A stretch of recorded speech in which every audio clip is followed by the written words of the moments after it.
What's up, wild people? Welcome back to my channel. If you're new, I'm Alexandria Denise. If you've watched any of my other videos, you'll know that I'm a resourceful person. Like nature, I like to replenish resources where I can rather than throw it out, especially with the cost of living today. Plus, good soil is not only expensive, but it's becoming harder to come by. So before you toss out your old garden soil to buy new, I'm going to show you how I not only replenish my wallet, but my soil, by using one of nature's most underrated helpers. In a different video, I talk about how to build an inexpensive worm compost. Obviously, you will need a worm bin and red worms before changing out the soil, so I encourage you to check out that video after this one.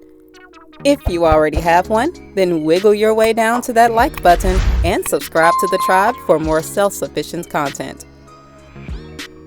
Worms are a part of the cycle that helps break down organic matter that feeds the microflora that feeds the plant that feeds you. They are an excellent way to replenish the soil and benefit other organisms they coexist with. With that being said, for the past 2 years, these guys have been living in this soil, so it's teeming with nutrients, especially worm castings, that I use to start my seeds. Since I built a new garden bed, I need to switch out the soil in my old bed with the soil in the worm bin.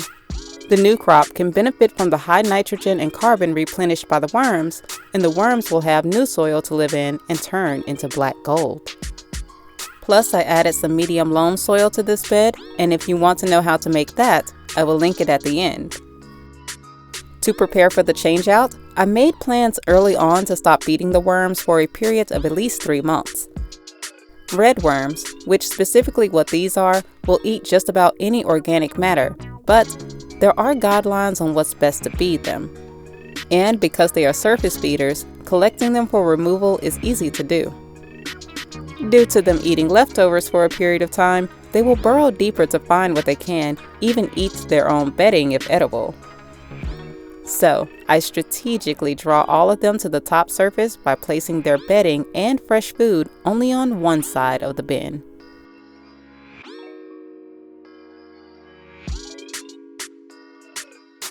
Watermelon or any high sugary fruit is a delicacy the worms go crazy for, which makes sense considering they need moisture to maintain their mucus, and sugar is just a yummy treat. My evil plan worked, and they take the bait.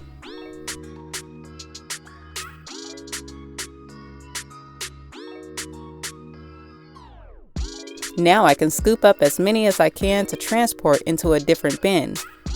I will continue to do this until there are barely any left.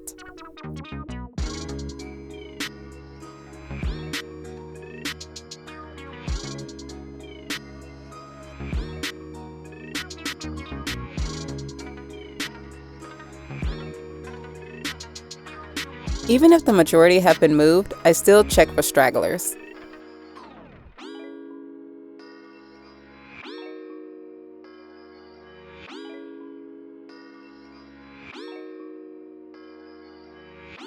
I even find some of the nightcrawlers I threw in and that was dwelling at the bottom.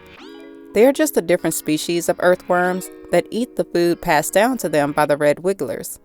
Nightcrawlers aren't that great for composting as they eat at a slower pace, but they are still beneficial to have around. I don't worry so much about them, as having worms in my garden will help keep my plants well. I also take the opportunity to clean the bin with biodegradable cleaning agents.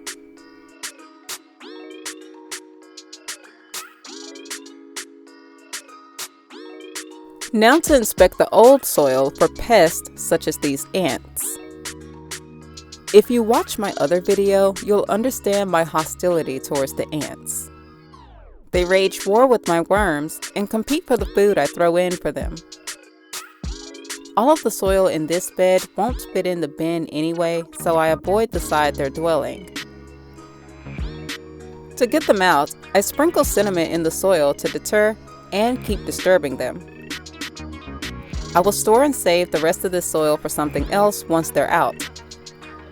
I also had to evict this guy. Sorry, frog. Come back later. What's old in one bin is new in another, and once everything is cleared, I swap the previous bed with the new one, put in the loam soil and the replenished soil from the worms. Also added some nutrients to break down before planting. Now the worms have fresh food and bedding so they can continue to do what they do until the next time I need them. If you harvested value from this video, leave it a green thumbs up so it can branch out and reach more people. Subscribe to the tribe here on YouTube and forage for other videos that pique your interest on my channel. Hunt down my socials in the description below and feast for the beast within on my other channel, True Nature's Kitchen, where I share wild game, keto, paleo, and other natural dishes. Until next time, dig your roots deep, grow beyond your haters' reach, and stay wild.